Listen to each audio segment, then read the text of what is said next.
नमस्कार, हजुरलाई सिक्किम क्रोनिकलमा स्वागत छ र आज म हजुरलाई यहाँनिर अदमपुल जुन चाहिँ अल्टरनेटिभ हाइवे भनेर चिनिन्छ त्यस रोडमा लिएर आइपुगेको छु र हजुरलाई जानकारी दिन चाहन्छु कि हिजोदेखिको पानी सिक्किमको विभिन्न जग्गाहरूमा पानी पर्नुको कारणले गर्दाखेरि यहाँनिर जुन चाहिँ अदमपुल अल्टरनेटिभ न्यू हाइवे छ यसलाई धेरै नै क्षति पुगेको छ। तपाईहरुले मेरो पछाडि देख्न सक्नुहुन्छ यहाँनिर स्लाइड गएर आधी रोडै सोडिएर खोलामा बगिरहेको छ भने यहाँनिर तल जति पनि पार्किङ गरेको ट्रक भयो स्कुटी भयो धेरै नै गाडीहरू पनि यहाँनिर बगाएको छ भन्ने हामीले जानकारी पाएको छ भने र अहिलेसम्म कुनै पनि मानिसहरूको जान गएको पुष्टि भएको छैन र हजुरलाई जानकारी दिन चाहन्छु यो जुन चाहिँ हिजो 6:30 देखिको पानी पर्नुको कारणले गर्दाखेरि यहाँनिर धेरै नै मानिसहरू लगभग यहाँनिर 14-15 जना मानिसहरू यहाँनिर अड्किनु भएको थियो र उहाँहरूको गुनासो पनि छ कि उहाँहरूलाई कुनै प्रकारको रेस्क्यु गर्नुका निम्ति राति कोही पनि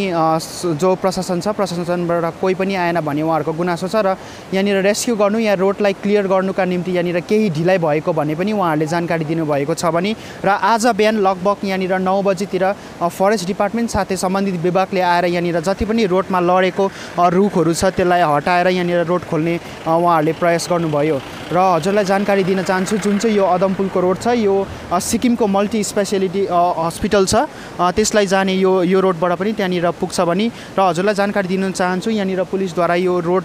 बन्द गरिएको छ।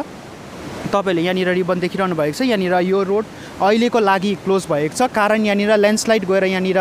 जुन चाहिँ रोड छ यसमा कुनै पनि टाइममा दुर्घटना हुन सक्छ भन्ने हेतु यहाँनिर मानिसहरूलाई बचाउनका निम्ति यहाँनिर यो रोड क्लोज भएको छ अहिलेका निम्ति र हजुरलाई जानकारी दिन चाहन्छु हिजोदेखिको पानी परेको कारणले गर्दाखेरि यहाँनिर लगभग 14-15 जना मानिसहरू यहाँनिर बिचमा अड्किनु भएको थियो र हजुरलाई जानकारी दिन चाहन्छु कतिजना मान्छेको घरहरू पनि चर्किएको छ भन्ने जानकारी पायो भने र कुनै पनि मानिसहरूको अहिलेसम्म जान गएको यहाँनिर पुष्टि भएको छैन र जुन चाहिँ यो अदमपुल अल्टरनेटिभ रोड छ यो अहिलेका निम्ति यहाँनिर क्लोज गरिएको छ र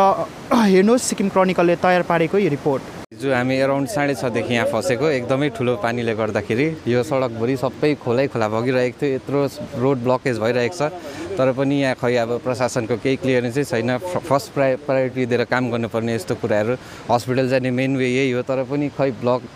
हिजोदेखिको ब्लक आज बिहान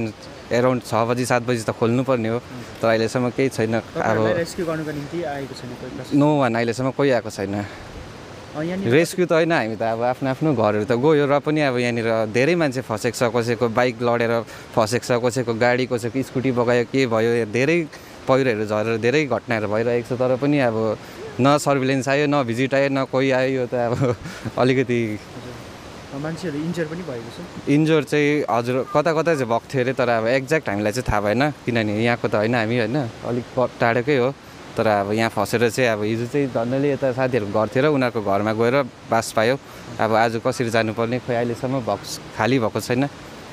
हिजो हामी एक्चुअली चाहिँ हामी सोकेथाङ जाँदै थियो हस्पिटल होइन अनि जाँदै बाटोमा यो बाटो छिटो अब भनेर चाहिँ गएको थियो बाटोबाट हामी अनि बाइकमा थियो हामी चाहिँ अब धेरै पानी परेर बाइकको अनुसार पऱ्यो अन्त पर दोकानमा त्यहाँ बस्यो हामी अराउन्ड 7:30 होला सायद 7:30 मा चाहिँ पुरा पानी पऱ्यो मुसलधारे पानी पऱ्यो अनि त्यसो गर्दाखेरि चाहिँ हामी त्यहाँ बस्यो त्यहाँ हेर्दै यो स्ट्रिट लाइटको पोल छ जुन यो पोल झऱ्यो एकछिनमा तान्दै गयो होइन त्यहाँ अब गाडीहरू कतिजना डरसरी मान्छेहरूले अब कतिजना त्यही बस्यो अब हामी यता आउने प्रयास गऱ्यौँ यहाँ नि खोला बगेको थियो रोडमा यहाँनिर खोला भयो कि नालीबाटै पानी ओभरफ्लो भएको त्यो अलिक आइडिया भएन तर पानी चाहिँ पुरा थियो पानी उहाँ ड्याममै पानी उहाँबाट फर्क्यो हामी उता फर्केर गयो पर पनि 2 जग्गा झरेको छ अब त्यहाँ पनि डरसरी अब तान्दै थियो नालीदेखि नै क्र्याक भएको छ पुरा जुन नालीको लेभल छ त्यहाँदेखि क्र्याक भएको छ पुरा बाटो हो अनि हामी चाहिँ बेलुका अब बस्नु डरसरी भयो त्यहाँदेखि चाहिँ फेरि गाडीहरू छोडेर गाडी बाइक छोडेर चाहिँ घरबाट गाडी बोलाएर पर अदमपुलसम्म हिँड्दै गएर हामी गाडीमा गयो फेरि अनि अहिले बिहान आउँदाखेरि चाहिँ अब अहिलेसम्म चाहिँ यो रुख लडेको छ होइन यहाँ रुख अब काट्नु बढी छिटो काटेको छैन अलिकति हामी खोज्दैछौँ सामानहरू अब यहाँ कहीँ छैन फेरि घरहरू पनि टाढा छ यहाँनिर